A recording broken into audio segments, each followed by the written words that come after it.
എല്ലാവർക്കും നമസ്കാരം. ഞാൻ ഡോക്ടർ ഷിംജി, മെഡിക്കൽ ഡയറക്ടർ, സൗഖ്യം ഇൻ്റഗ്രേറ്റഡ് മെഡിക്കൽ സെൻറ്റർ. പലരുടെയും സൗന്ദര്യ സങ്കല്പത്തിൽ ഏറ്റവും മുൻഗണന കൊടുക്കുന്ന ഒരു കാര്യം തലമുടിയാണ്. മുടിയുടെ സൗന്ദര്യം പലപ്പോഴും ഒരു വ്യക്തിയുടെ വ്യക്തിത്വത്തെ സ്വാധീനിക്കുന്ന ഘടകവും തന്നെയാണ്. അതുകൊണ്ടാണ് പലപ്പോഴും ക്ലിനിക്കിൽ വരുന്ന പലരും ചോദിക്കുന്ന ഒരു ചോദ്യം, ഡോക്ടറെ, തലമുടി വളരാൻ വേണ്ടി ഉപയോഗിക്കാൻ പറ്റുന്ന നല്ല എണ്ണ ഏതാണ്? അല്ലെങ്കിൽ അതിന് വേണ്ടിയിട്ടുള്ള പ്രത്യേകിച്ചുള്ള എന്തെങ്കിലും കൂട്ടുകളുണ്ടോ? അതിനെക്കുറിച്ച് പറയുന്നതിന് മുമ്പ് എന്താണ് തലമുടി, എങ്ങനെയാണ് മുടി ഉണ്ടാക്കിയിരിക്കുന്നത്, എങ്ങനെയാണ് മുടിയെ ബലപ്പെടുത്തുന്ന ഘടകങ്ങൾ നമ്മുടെ ശരീരത്തിനെ പൊതുവായി സ്വാധീനിക്കുന്നത്, അങ്ങനെയുള്ള ചില കാര്യങ്ങളെ നമുക്കിന്ന് കാണാം. മുടി എന്ന് പറയുന്നത് ഒരു തരത്തിൽപ്പെട്ട പ്രോട്ടീനാണ്, ഒരു തരം മാംസ്യം. ഈ മാംസ്യം ഇതൊരു കൊളാജനും കൂടിയാണ്. കൊളാജൻ എന്ന് പറഞ്ഞാൽ നമുക്കറിയാം, ഇത് ശരീരത്തിൻ്റെ വ്യത്യസ്തങ്ങളായ കലകൾക്ക് അതിൻ്റെ ഷേപ്പും അതിൻ്റെ ദൃഢതയൊക്കെ കൊടുക്കുന്ന സാധനമാണ് കൊളാജൻ എന്ന് വിളിക്കുന്നത്. അപ്പോൾ ഈ മുടി എന്ന് പറയുന്ന ഈ ഒരു കൊളാജനെ ഉണ്ടാക്കിയിട്ടുള്ളത് അമിനോ ആസിഡ്സുകൾ വെച്ചിട്ടാണ്. നമുക്കറിയാം, ഏതൊരു പ്രോട്ടീൻ്റെയും അടിസ്ഥാന ഘടകങ്ങളാണ് അമിനോ ആസിഡുകൾ. ഇത്തരത്തിൽ പലതരത്തിലുള്ള അമിനോ ആസിഡുകളുണ്ട്. അതിൽ ഏറ്റവും പ്രധാനപ്പെട്ട ഒരു അമിനോ ആസിഡാണ് ലൈസിൻ എന്ന് വിളിക്കപ്പെടുന്നത്. ലൈസിൻ എന്നുള്ള പേര് മറക്കാതിരിക്കുക. കാരണം ലൈസിൻ എന്ന് പറയുന്ന ഈ അമിനോ ആസിഡ് കൊണ്ടാണ് മുടി ഉണ്ടാക്കിയിരിക്കുന്നത്. അപ്പോൾ ഒരു മനുഷ്യൻ്റെ മുടി കൊഴിയാതിരിക്കാനും അല്ലെങ്കിൽ കൊഴിഞ്ഞ മുടി വളരാനും വേണ്ടി നമ്മൾ ഏറ്റവും കൊടുക്കേണ്ടുന്ന ആവശ്യമായ ഘടകം എന്താണെന്ന് ചോദിച്ചാൽ അത് ലൈസിൻ ആണ്. അപ്പോൾ സ്വാഭാവികമായിട്ടും വരുന്ന അടുത്ത ചോദ്യം, ലൈസിൻ എവിടെ നിന്ന് നമുക്ക് കിട്ടും എന്നുള്ളതാണ്. ലൈസിൻ പല പ്രോട്ടീനാണ്. അതുകൊണ്ട് തന്നെ ലൈസിൻ കൂടുതൽ കിട്ടണമെങ്കിൽ നമ്മൾ ധാരാളമായി പ്രോട്ടീൻ കഴിക്കണം. അങ്ങനെയാണെങ്കിൽ ഏത് തരം പ്രോട്ടീനാണ് കഴിക്കേണ്ടത്? അനിമൽ പ്രോട്ടീൻസ്, മാംസ ആഹാരത്തിൽ നിന്ന് കിട്ടുന്ന പ്രോട്ടീൻ വേണമോ, അതോ സസ്യ ഭക്ഷണത്തിൽ നിന്ന് കിട്ടുന്ന പ്രോട്ടീൻ മതിയോ എന്നൊക്കെയുള്ള ചോദ്യങ്ങൾ വരാറുണ്ട്. പക്ഷേ നമ്മൾ മനസ്സിലാക്കേണ്ടത് ഏറ്റവും പ്രധാനപ്പെട്ട കാര്യം, ലൈസിൻ എന്ന് പറയുന്ന ഘടകം ഏറ്റവും കൂടുതൽ അടങ്ങിയിട്ടുള്ളത് റെഡ് മീറ്റിലാണ്, അല്ലെങ്കിൽ ഓർഗൻ മീറ്റിലാണ്. അപ്പോൾ ഈ പറയുന്ന റെഡ് മീറ്റും ഓർഗൻ മീറ്റൊക്കെ അത്ര നല്ലതാണോ എന്നുള്ള ഒരു ചോദ്യം പലപ്പോഴും നമ്മുടെ മുമ്പിൽ വരാറുണ്ട്. പലരോടും റെഡ് മീറ്റൊക്കെ അത്യാവശ്യം കഴിക്കണം എന്ന് പറയുമ്പോൾ ചോദിക്കുന്ന ചോദ്യം, ഡോക്ടറെ, ഇതൊക്കെ കഴിച്ചു കഴിഞ്ഞാൽ ഹാർട്ട് അറ്റാക്ക് വരില്ലേ, ബ്ലോക്ക് വരില്ലേ എന്നൊക്കെയാണ്. അപ്പോൾ അതിനുള്ള ചില സൂചകങ്ങൾ കൂടി ഇന്ന് നമുക്ക് കാണാം. റെഡ് മീറ്റ് എത്രത്തോളം അപകടകാരിയാണോ, ഇത് ഹൃദയത്തിൻ്റെ ആരോഗ്യത്തിനെ നശിപ്പിക്കുന്നതാണോ എന്നതുകൂടി നമുക്കിതിൻ്റെ വഴി കാണാൻ വേണ്ടി കഴിയും. അപ്പോൾ ഈ റെഡ് മീറ്റ്, അതുപോലെ തന്നെ എഗ്സ്, മുട്ട, ഇതിലൊക്കെയാണ് ധാരാളമായിട്ടുള്ളത്. അപ്പോൾ ഒരു വ്യക്തിക്ക് ലൈസിൻ ഒരു ദിവസം ശരിയായ അനുപാതത്തിൽ കിട്ടണമെങ്കിൽ എത്രമാത്രം പ്രോട്ടീൻ കഴിക്കണം? തീർച്ചയായിട്ടും ആ പ്രോട്ടീൻ കഴിക്കേണ്ടുന്നത് നമ്മൾ കഴിക്കുന്ന പ്രോട്ടീൻ്റെ ഗുണം അനുസരിച്ചാണ്, ഗുണനിലവാരം അനുസരിച്ചാണ്. സാധാരണഗതിയിൽ ലൈസിൻ വളരെ കുറഞ്ഞ അളവിൽ കാണുന്നതാണ് നമ്മുടെ വെജിറ്റബിൾ പ്രോട്ടീൻസ്, സസ്യാഹാരത്തിൽ നിന്ന് കിട്ടുന്ന പ്രോട്ടീനുകൾ. അപ്പോൾ ലൈസിൻ നമുക്ക് ആവശ്യത്തിന് കിട്ടണമെങ്കിൽ വെജിറ്റബിൾസ് പ്രോട്ടീൻ ആണെങ്കിൽ ധാരാളമായിട്ട് കഴിക്കേണ്ടി വരും. ഒരു പക്ഷേ ലൈസിൻ വളരെ വളരെ കുറഞ്ഞ അളവിൽ മാത്രമേ സസ്യാഹാരത്തിൽ കാണാറുമുള്ളൂ. അപ്പോൾ ഏറ്റവും കൂടുതൽ കാണുന്ന മാംസ്യങ്ങളാണെങ്കിൽ, പ്രത്യേകിച്ച് റെഡ് മീറ്റൊക്കെ ആണെങ്കിൽ എത്ര കഴിക്കണമെന്ന് ചോദിച്ചാൽ ഏറെക്കുറെ 150 തൊട്ട് 200 ഗ്രാമോളം ഒരു വ്യക്തി ആഹരിക്കുകയാണെങ്കിൽ അയാൾക്ക് ആ ദിവസത്തേക്ക് വേണ്ടുന്ന ലൈസിൻ ലഭിക്കും. അപ്പോൾ ഒരു 150-200 ഗ്രാമാണ് ഒരാൾ ഇത് കഴിക്കേണ്ടത്. ഇനി ലൈസീനെ കൊണ്ട് വേറെ എന്തൊക്കെയാണ് ഗുണമുള്ളത്? ലൈസീനാണ് നമ്മുടെ ശരീരത്തിനകത്തേക്ക് വേണ്ടുന്ന അയൺ അബ്സോർപ്ഷൻ, ഇരുമ്പിൻ്റെ ആഗിരണം വർദ്ധിപ്പിക്കാൻ വേണ്ടി സഹായിക്കുന്നത്. അപ്പോൾ അയൺ എവിടെയാണ് ബാധിക്കുന്നത്? നിങ്ങൾക്കൊക്കെ പലപ്പോഴും മനസ്സിലാക്കിയിട്ടുണ്ടാവും, അയൺ കുറഞ്ഞു കഴിയുമ്പോൾ നമ്മൾ അതിനെ അനീമിയ എന്ന് വിളിക്കാറുണ്ട്, വിളർച്ച. അപ്പോൾ വിളർച്ചയുടെ ഏറ്റവും പ്രധാനപ്പെട്ട ഒരു ലക്ഷണമായിട്ട് നമുക്ക് പറയാൻ പറ്റുന്നത് മുടി കൊഴിച്ചിലാണ്. പലപ്പോഴും ഡോക്ടർമാർ അയൺ അളവ് നോക്കാറുണ്ട്.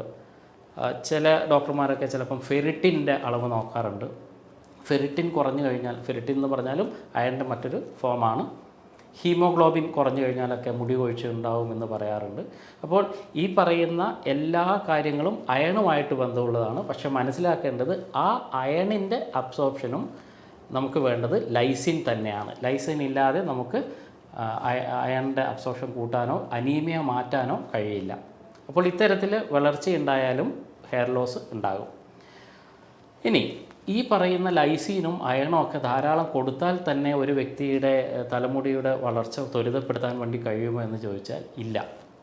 കാരണം അവിടെ ഏറ്റവും കൂടുതൽ നമ്മൾ ആലോചിക്കേണ്ടുന്ന ഒരു ഘടകം എന്ന് പറയുന്നത് നമ്മുടെ ഗട്ടിൻ്റെ ദഹന വ്യവസ്ഥയുടെ ആരോഗ്യമാണ്.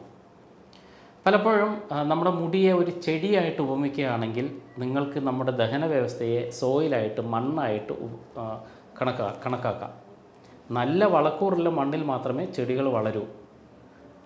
പറഞ്ഞതിൻ്റെ അർത്ഥം ശരിയായ രീതിയിലുള്ള പോഷണ ഘടകങ്ങൾ നമ്മുടെ ഗട്ടിനകത്ത് ഉണ്ടെങ്കിൽ മാത്രമേ, അല്ലെങ്കിൽ ഗട്ടിൽ വെച്ച് ആഗിരണം നടത്തപ്പെടുന്നുണ്ടെങ്കിൽ മാത്രമേ നിങ്ങളുടെ മുടിക്ക് ശരിയായ രീതിയിലുള്ള ആരോഗ്യവും ഫലവും ഉണ്ടാവുകയുള്ളൂ. അപ്പോൾ തീർച്ചയായിട്ടും മാൽ അബ്സോർപ്ഷൻ അല്ലെങ്കിൽ ശരിയായ രീതിയിലുള്ള ആഗിരണം നടക്കാത്തത് മൂലവും നിങ്ങൾക്ക് തീർച്ചയായിട്ടും മുടി കൊഴിച്ചൽ ഉണ്ടാകാം. അപ്പോൾ അവിടെ എന്തൊക്കെയാണ് നമ്മളെ സ്വാധീനിക്കുന്ന ഘടകങ്ങൾ? അതുകൊണ്ടാണ് പലപ്പോഴും മുടി കൊഴിച്ചൽ എന്ന് പറഞ്ഞു വരുന്ന രോഗിയുടെ അടുത്ത് ഞങ്ങൾ സാധാരണ ചോദിക്കാറുള്ള കുറേ ഉപചോദ്യങ്ങളുണ്ട്. അതിലേറ്റവും പ്രധാനപ്പെട്ട ഒരു ചോദ്യം, എങ്ങനെയാണ് നിങ്ങളുടെ ദഹന വ്യവസ്ഥ ഇരിക്കുന്നത്? ശരിയായ രീതിയിൽ ആഗിരണം നടക്കുന്നുണ്ടോ? വിസർജനം ശരിയായ രീതിയിൽ നടക്കാറുണ്ടോ? ഇങ്ങനെയുള്ള ചില ചോദ്യങ്ങൾ ചോദിക്കാറുണ്ട്. തീർച്ചയായിട്ടും അത് അവരുടെ അബ്സോർപ്ഷൻ അല്ലെങ്കിൽ ദഹന വ്യവസ്ഥയുടെ ആരോഗ്യം മനസ്സിലാക്കാൻ വേണ്ടി മാത്രമാണ്. അങ്ങനെ മനസ്സിലാക്കിയിട്ട് ആ കാരണത്തെ റെക്ടിഫൈ ചെയ്താൽ മാത്രമേ നമുക്ക് മുടി കൊഴിച്ചിൽ മാറ്റാൻ വേണ്ടി പറ്റൂ. അല്ലാതെ മുടിയുടെ മുകളിൽ നമ്മൾ പരസ്യത്തിൽ കാണുന്ന ചില എണ്ണകളൊക്കെ വാരി പൂശിയത് കൊണ്ടോ അല്ലെങ്കിൽ ചില ജെല്ലുകൾ വാരി തേച്ചത് കൊണ്ടോ ഒന്നും നമ്മുടെ മുടിയുടെ ആരോഗ്യം നിങ്ങൾക്ക് ലഭിക്കാൻ വേണ്ടി പോകുന്നില്ല. അപ്പോൾ ഈ ഗട്ടിനകത്ത് വരുന്ന ഏതൊക്കെ പ്രശ്നങ്ങൾ നിങ്ങളെ ബാധിക്കാം? പ്രധാനമായിട്ട് ബാധിക്കാൻ പറ്റുന്ന ഒരു പ്രശ്നം എന്ന് പറയുന്നത് ഫംഗൽ ഓവർഗ്രോത്ത് ആണ്. ഫംഗൽ ഓവർഗ്രോത്ത് എന്ന് പറഞ്ഞാൽ നിങ്ങൾ കേട്ടിട്ടുണ്ടാകും. സിഫോ എന്നുള്ള കാര്യം ഇപ്പം പലപ്പോഴും നമ്മൾ പല ആവർത്തി പറഞ്ഞുകൊണ്ടിരിക്കുന്ന കാര്യമാണ്. സ്മോൾ ഇൻറ്റെസ്റ്റൈനൽ ഫംഗൽ ഓവർഗ്രോത്ത്, അല്ലെങ്കിൽ നമ്മുടെ ചെറുകുടലിനകത്തുള്ള ഫംഗസിൻ്റെ വളർച്ച ക്രമാതീതമായി കൂടുമ്പോൾ ശരീരത്തിലുണ്ടാകുന്ന പ്രശ്നങ്ങളാണ് സിഫോ. അതിൻ്റെ ഫലമായിട്ടാണ് പലപ്പോഴും IBS പോലെയുള്ള ഇറിറ്റബിൾ ബവൽ സിൻഡ്രോം പോലെയുള്ള പ്രശ്നങ്ങളൊക്കെ ഉണ്ടാകുന്നത്. ലൂസ് ടൂൾസ് ഉണ്ടാവുക, മറ്റു ചിലർക്ക് കോൺസ്റ്റിപ്പേഷൻ, മലബന്ധം ഉണ്ടാവുക, ഇങ്ങനെ പല പ്രശ്നങ്ങളും ഇതുമൂലം ഉണ്ടാകാറുണ്ട്. അപ്പോൾ ഈ പ്രശ്നത്തെ ആദ്യം തന്നെ അഡ്രസ്സ് ചെയ്താൽ മാത്രമേ നിങ്ങൾക്ക് മുടി കൊഴിച്ചലിനെ മാറ്റാൻ വേണ്ടി കഴിയൂ. അപ്പോൾ എന്തൊക്കെയാണ് ഇവിടെ ചെയ്യേണ്ടത്? ഇങ്ങനെ ഒരു പ്രശ്നം ഒരു ഡിസ്ബയോസിസ് എന്ന് നമ്മൾ വിളിക്കാം. അല്ലെങ്കിൽ ശരിയായ ഇരിക്കേണ്ട സ്ഥലത്ത് ബാക്ടീരിയയും ഫംഗസും ഈസ്റ്റൊക്കെ ഇരിക്കാത്ത, അവർക്ക് തോന്നുന്ന സ്ഥലത്തൊക്കെ പെറ്റുപെരുകുന്ന ഒരവസ്ഥ ഉണ്ടാകുന്നതാണ് ഈ ഡിസ്ബയോസിസ് എന്ന് പറയുന്നത്. അപ്പോൾ ഇങ്ങനെ ബാക്ടീരിയ ഓവർഗ്രോത്ത് വരുന്ന അല്ലെങ്കിൽ ഫംഗൽ ഓവർഗ്രോത്ത് വരുന്ന സമയത്ത് അതിനെ നിയന്ത്രിക്കേണ്ടത് തീർച്ചയായിട്ടും പ്രോബയോട്ടിക്കുകളാണ്. അതുകൊണ്ട് തന്നെയാണ് മുടിയുടെ വളർച്ചയ്ക്ക് പ്രോബയോട്ടിക്സുകൾ ഏറ്റവും കൂടുതൽ അത്യന്താപേക്ഷിതമാണെന്ന് പറയുന്നത്. ഇവിടെ നമുക്കറിയാം, ഈ സോർക്രോച്ച് പോലെയുള്ള അല്ലെങ്കിൽ കിംചി പോലെയുള്ള അല്ലെങ്കിൽ നമ്മുടെ തൈര്, അങ്ങനെ അല്പം പുളി രസമുള്ള കാര്യങ്ങളൊക്കെ പ്രോബയോട്ടിക്കുകളായിട്ട് നമുക്ക് പരിഗണിക്കാൻ വേണ്ടി കഴിയും. അപ്പോൾ ഇതൊക്കെ കൃത്യമായ അനുപാതത്തിൽ ശരീരത്തിലേക്ക് കൊടുക്കുന്നതും നമ്മുടെ മുടിയിൻ്റെ അഴക് വർദ്ധിപ്പിക്കാനും വേണ്ടി സഹായിക്കുന്നതാണ്. ഇതേപോലെ തന്നെ മറ്റൊരു പ്രധാനപ്പെട്ട കാര്യമാണ്, ചില ബ്ലോക്കേഴ്സ് ഉണ്ട്. മുടിയുടെ വളർച്ചയെ ഏറ്റവും ബ്ലോക്ക് ചെയ്യുന്നൊരു കാര്യം DHT എന്നുള്ള ഒരു കാര്യം നിങ്ങൾ ചിലരെങ്കിലും കേട്ട് കാണും. DHT എന്ന് പറയുന്ന അതൊരു സ്ട്രോങ് ആയിട്ടുള്ള ടെസ്റ്റോസ്റ്റിറോൺ ഘടകമാണ്. ഈ ടെസ്റ്റോസ്റ്റിറോൺ ഇങ്ങനെ വർദ്ധിക്കുന്നതും നിങ്ങളുടെ മുടിയുടെ നാശത്തിന് കാരണമാകും. അപ്പോൾ DHTയെ ബ്ലോക്ക് ചെയ്യാനുള്ള കാര്യങ്ങളാണ് നമ്മൾ അത്തരം അവസരത്തിൽ കൊടുക്കേണ്ടത്.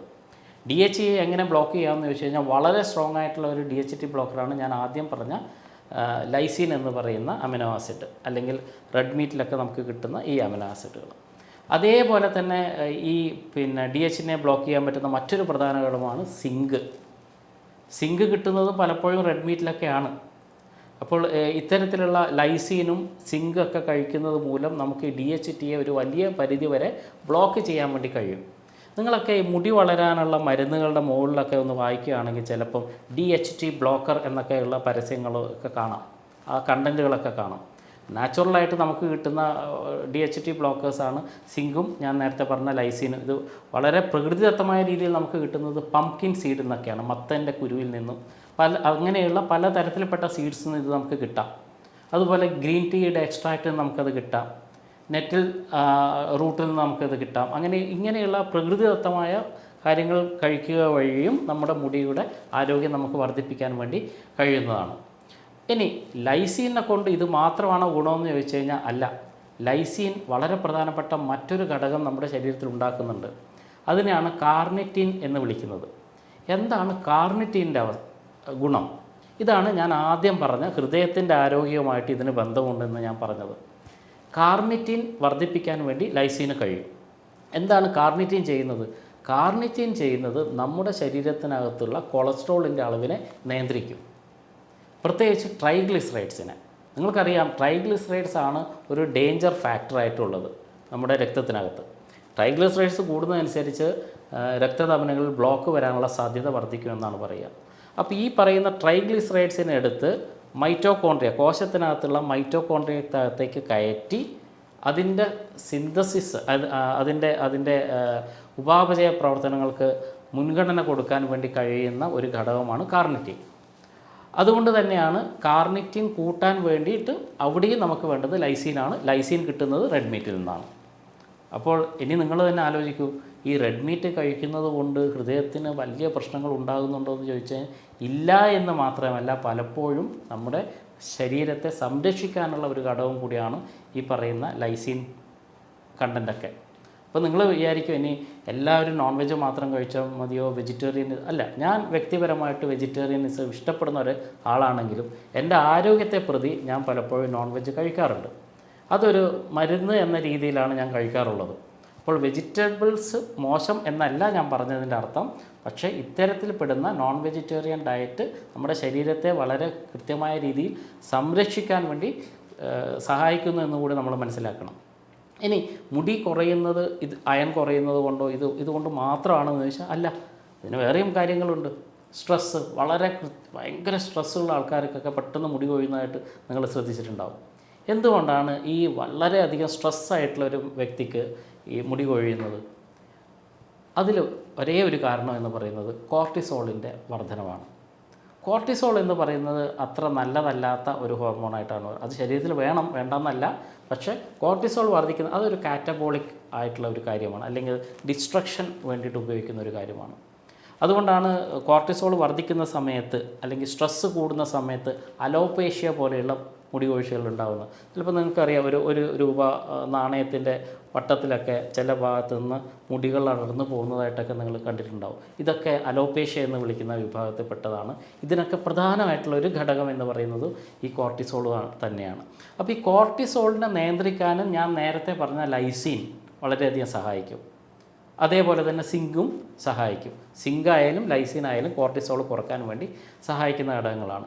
ഇനി ഈ കോർട്ടിസോൾ വർദ്ധിപ്പിക്കാൻ വേണ്ടി നാച്ചുറലായിട്ട് ഉപയോഗിക്കാൻ പാടില്ലാത്ത ഘടകങ്ങൾ എന്തൊക്കെയാണ്? ഒന്നും കൂടെ ക്ലിയറായി പറയുകയാണെങ്കിൽ, കോർട്ടിസോൾ വർദ്ധിപ്പിക്കാൻ വേണ്ടി സഹായിക്കുന്ന മറ്റു ഘടകങ്ങൾ എന്താണെന്ന് ചോദിച്ചു കഴിഞ്ഞാൽ, ഏറ്റവും ആദ്യം ഷുഗറാണ്, പഞ്ചസാര. റിഫൈൻഡ് ഷുഗർ, എല്ലാ പഞ്ചസാരയല്ല, റിഫൈൻഡ് ഷുഗർ. മറ്റൊന്ന് ആൽക്കഹോളാണ്, മദ്യപാനവും തീർച്ചയായിട്ടും കോർട്ടിസോൾ ലെവൽ വർദ്ധിപ്പിക്കുന്നു. സ്ട്രെസ്സ്, അനാവശ്യമായിട്ടുണ്ടാകുന്ന സ്ട്രെസ്സും കോർട്ടിസോൾ വർദ്ധിപ്പിച്ചുകൊണ്ടേയിരിക്കും. അതുകൊണ്ടാണ് പലപ്പോഴും മനഃശാന്തിക്ക് വേണ്ടിയിട്ടുള്ള കാര്യങ്ങൾ, ചിലരൊക്കെ പറയും ചെറിയ രീതിയിലുള്ള വ്യായാമങ്ങളൊക്കെ പോലും തന്നെ നമ്മുടെ മുടിയുടെ ആരോഗ്യത്തെ സംരക്ഷിക്കാൻ വേണ്ടി സഹായിക്കുന്നുണ്ട്. അതുപോലെ തന്നെ വൈറ്റാമിൻ B1, B5, B12 പോലെയുള്ള ഘടകങ്ങൾ, ഇതും കൃത്യമായ അനുപാതത്തിലുണ്ടെങ്കിൽ മാത്രമേ കോർട്ടിസോളിനെ നമുക്ക് നിയന്ത്രിക്കാൻ വേണ്ടി കഴിയുള്ളൂ. നമ്മുടെ ശരീരത്തിൻ്റെ ശരിയായ രീതിയിലുള്ള ഉപാപചയ പ്രവർത്തനത്തിനെ നിയന്ത്രിക്കാൻ വേണ്ടി കഴിയുള്ളൂ. അപ്പം ഇനി വേറെ ഏതെങ്കിലും ഘടകം ഉണ്ടോ എന്ന് ചോദിച്ചു കഴിഞ്ഞാൽ, ഇനി ഞാൻ പറയാനുള്ള പ്രധാനപ്പെട്ട ഒരു ഘടകം എന്ന് പറയുന്നത് വൈറ്റാമിൻ D ആണ്. അതുകൊണ്ടാണ് പലപ്പോഴും ഈ തൈറോയ്ഡ് പോലെയുള്ള രോഗങ്ങൾ ബാധിച്ച ആൾക്കാർക്ക് വൈറ്റാമിൻ ഡിയുടെ അബ്സോർപ്ഷൻ കുറവായിരിക്കും. നിങ്ങളത് ശ്രദ്ധിച്ചിട്ടുണ്ടാകും. പലപ്പോഴും തൈറോയ്ഡ് വന്ന രോഗികളോട് നമ്മൾ വളരെ കൃത്യമായിട്ട് പലപ്പോഴും പറഞ്ഞുകൊണ്ടേയിരിക്കുന്ന ഒരു കാര്യം, ഇടക്കാലങ്ങളിലൊക്കെ ഒന്ന് പോയി വൈറ്റാമിൻ ഡി ചെക്ക് ചെയ്യണം. വൈറ്റാമിൻ ഡി കുറയുന്നുണ്ടെങ്കിൽ ഒന്നുകിൽ നന്നായിട്ട് വെയിൽ കൊള്ളുക, അല്ലെങ്കിൽ അതിനുള്ള സപ്ലിമെൻറ്റ്സ് ഉപയോഗിക്കുക. അപ്പോൾ ഈ വൈറ്റാമിൻ ഡി ശരീരത്തിൽ കുറഞ്ഞു കഴിഞ്ഞാലും അത് മുടിയുടെ ആരോഗ്യത്തെ തീർച്ചയായിട്ടും ബാധിക്കും. അപ്പോൾ നിങ്ങൾക്ക് മുടി കൊഴിയുന്നുണ്ടെങ്കിൽ നിങ്ങൾ അവിടെ നോക്കേണ്ടത് നിങ്ങളുടെ ശരീരത്തിന് ആവശ്യമായ രീതിയിലുള്ള പോഷണങ്ങൾ ലഭിക്കുന്നുണ്ടോ. അങ്ങനെ ലഭിക്കുന്നില്ലെങ്കിൽ അതിനുള്ള കാരണം എന്താണ്? ഒരുപക്ഷെ അത് തൈറോയിഡ് ആവാം, അല്ലെങ്കിൽ നിങ്ങളുടെ ശരീരത്തിനകത്തുള്ള സിബോ പോലെയുള്ള അല്ലെങ്കിൽ സിഫോ പോലെയുള്ള കണ്ടീഷൻസ്, IBS പോലെയുള്ള പ്രശ്നങ്ങളാവാം, ദഹന സംബന്ധമായിട്ടുള്ള കോൺസ്റ്റിപ്പേഷൻ പോലെയുള്ള പ്രശ്നങ്ങളാവാം, നിങ്ങളെ ബാധിച്ചിട്ടുള്ള വളരെ ക്രോണിക് ആയിട്ടുള്ള ടെൻഷനോ സ്ട്രെസ്സോ ആവാം. അപ്പോൾ ഇത്തരത്തിലുള്ള, അല്ലെങ്കിൽ നിങ്ങൾ കഴിക്കുന്ന ഭക്ഷണത്തിൽ ലൈസീൻ പോലെയുള്ള, സിങ്ക് പോലെയുള്ള വൈറ്റാമിൻ B1ഉം B5ഉം B12ഉം പോലെയുള്ള വളരെ പ്രസക്തമായിട്ടുള്ള ന്യൂട്രീഷൻ എലമെൻറ്റ്സ് കുറയുന്നത് കൊണ്ടാവാം. അപ്പോൾ എന്താണ് നിങ്ങളുടെ പ്രശ്നമെന്ന് കൃത്യമായി മനസ്സിലാക്കിയിട്ടല്ലാതെ എല്ലാം നിങ്ങളുടെ മുടിയുടെ മുകളിൽ അപ്ലൈ ചെയ്ത് എണ്ണകളും അല്ലെങ്കിൽ തൈലങ്ങളും എന്തൊക്കെയാണോ അതൊക്കെ തലയുടെ മുകളിൽ അപ്ലൈ ചെയ്തുകൊണ്ട് നിങ്ങൾക്ക് യാതൊരു വിധത്തിലുള്ള ഗുണവും ഉണ്ടാകാനുള്ള സാധ്യതയേ ഇല്ല. അപ്പോൾ തീർച്ചയായിട്ടും ഒരു പക്ഷേ ഞാൻ നേരത്തെ പറഞ്ഞ സിഫോ എന്ന് പറയുന്ന കണ്ടീഷൻ വളരെ ഇമ്പോർട്ടൻ്റ് ആണ്. കാരണം സിഫോ കണ്ടീഷനുള്ളവർക്ക് പലപ്പോഴും താരൻ്റെ പ്രശ്നം കൂടുതലായിട്ട് കണ്ടുവരും, ഡാൻഡ്രഫ്. അപ്പോൾ ഡാൻഡ്രഫ് ഉണ്ടാകുമ്പോഴും ഇത് തന്നെയാണ്, മുടി കൊഴിഞ്ഞുകൊണ്ടിരിക്കും. ഇപ്പോൾ നമ്മൾ എന്ത് ചെയ്യും, ഒന്നുകിൽ താളികൾ, നാച്ചുറലായിട്ട് കാര്യങ്ങൾ ഇഷ്ടപ്പെടുന്ന ആളുകൾ താളികൾ ഉണ്ടാക്കി ഉപയോഗിക്കും തലയിൽ. ഹൈബിസ്കസ് അല്ലെങ്കിൽ ചെമ്പരത്തിയുടെ താളിയോ അല്ലെങ്കിൽ അതുപോലെയുള്ള എന്തെങ്കിലും താളികൾ, അല്ലെങ്കിൽ നമ്മൾ കീറ്റോകനസോൾ പോലെയുള്ള ഷാംപൂസ് ഉപയോഗിക്കും. എന്നിട്ട് പറയും ഇതാ എല്ലാം ശരിയായി. ഒരാഴ്ച കഴിയുന്നതിന് മുമ്പ് വീണ്ടും അതുപോലെ അതിശക്തമായ രീതിയിൽ ഈ ഡാൻഡ്രഫ് തിരിച്ചു വരുന്നതായിട്ട് കാണാം. എന്തുകൊണ്ടാണ് വരുന്നത്? കാരണം അവരുടെ ഗട്ടിനകത്ത് ഫംഗസ് ധാരാളമായിട്ട് വളരുന്നുണ്ട്. ആ ഫംഗസ് വീണ്ടും കോൺട്രിബ്യൂഷൻ കൊടുത്തുകൊണ്ടേയിരിക്കും. അപ്പോൾ അവിടെ ചെയ്യേണ്ടത് ഗട്ട് കറക്റ്റ് ചെയ്യണം എന്നുള്ളത് തന്നെയാണ്. അപ്പോൾ ഞാൻ വീണ്ടും പറയുന്നു, ഏറ്റവും നല്ല എണ്ണ എന്ന് ഒരു കാര്യം മുടി കൊഴിച്ചിലിനുണ്ടോ എന്ന് എനിക്കിപ്പോഴും വിശ്വസിക്കാൻ കഴിയുന്നില്ല. ഞാനതിൽ വിശ്വസിക്കുന്നുമില്ല. മറിച്ച് ഏറ്റവും നല്ല പ്രോട്ടീൻ, ഏറ്റവും നല്ല ന്യൂട്രീഷൻ, ആ ന്യൂട്രീഷൻ കൊടുത്ത് നിങ്ങളുടെ വയറിനെ നന്നാക്കുക, അല്ലെങ്കിൽ നിങ്ങളുടെ ശരീരത്തിനുള്ള പോഷണ ഘടകങ്ങളെ വർദ്ധിപ്പിക്കുക. ആ പോഷണ ഘടകങ്ങളിൽ കൂടി മാത്രമേ നിങ്ങളുടെ മുടിയുടെ അഴകും ആരോഗ്യവും നിങ്ങൾക്ക് വർദ്ധിപ്പിക്കാൻ വേണ്ടി കഴിയുകയുള്ളൂ. മറ്റൊരു വീഡിയോയിൽ വീണ്ടും കാണുന്നതുവരെ എല്ലാവർക്കും നന്ദി.